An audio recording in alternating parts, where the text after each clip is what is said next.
Same square footage, same design layout, but completely two different outcomes. If you're interested in seeing how we turn this kitchen into this, then please keep on watching. So in today's video, I want to go a little bit in depth when it comes to designing your kitchen. I have previously shared a video where I went through a lot of design tips and tricks that you can apply, but in today's video, I want to show you an actual example that we did. So for some context, this project is actually a kitchen inside this house. I already covered the facade design of this house, and I worked very well with the client, and he wanted to keep working with me, so he asked me to redesign the interior.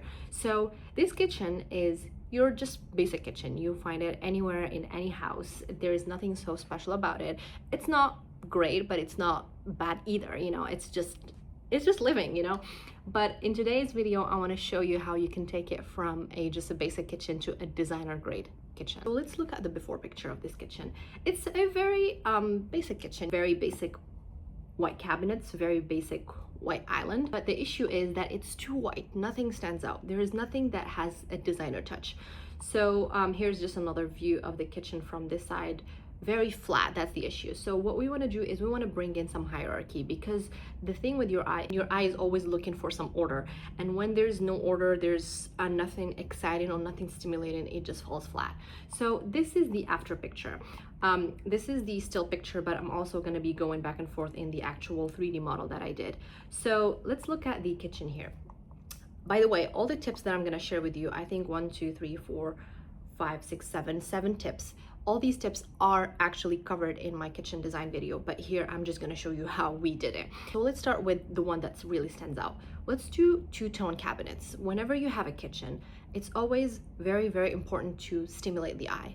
Again, the cabinets take a lot of space of your kitchen, so having two-tone cabinets is really gonna bring that pop, and it's gonna bring in that variety. You probably can't really see it here in the picture, but you will really see it here in the 3D. You can see how I have more of a lighter color on top and then a darker color at the bottom. Always try to do lighter on top and darker at the bottom, so the top is not too top heavy when it's darker. Try to do lighter colors on top. So that's for the two-tone cabinets. Now we're gonna move to paneled fridge. For paneled fridge, I really don't want to see any stainless steel fridge. I don't want to see any stainless steel dishwasher. Everything needs to be paneled. I know it's a little bit more expensive, but it's totally worth it. So whenever there is a kitchen and you have your fridge there, of course, you're gonna wanna panel that. Probably cannot see it here, but we moved the fridge to this side. And again, I'm just gonna go back and forth between the 3D and the picture, so you will see it right here. We did do a little bit of a layout change, but that's not really the purpose of this video. You probably can see that we added a living room on this side, which we didn't really have before, but that's, if you want to know more about that, you can go watch the facade video. We added kind of an addition to the side where the window is.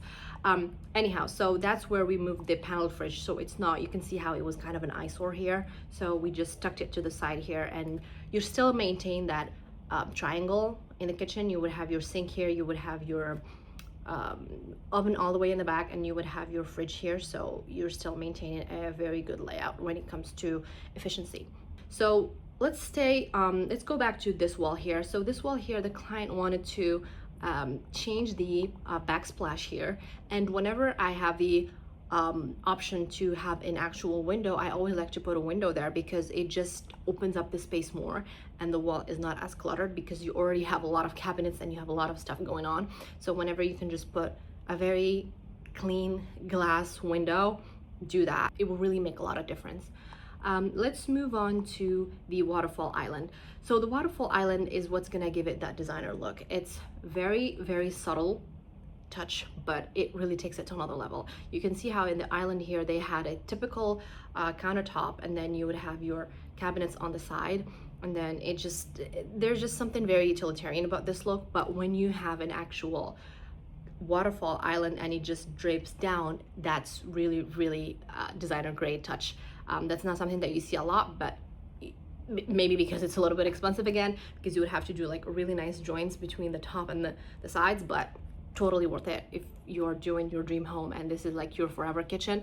Totally worth the investment. Speaking of the island still, so for the island wall, this is something that people always forget about, and they just don't think about that.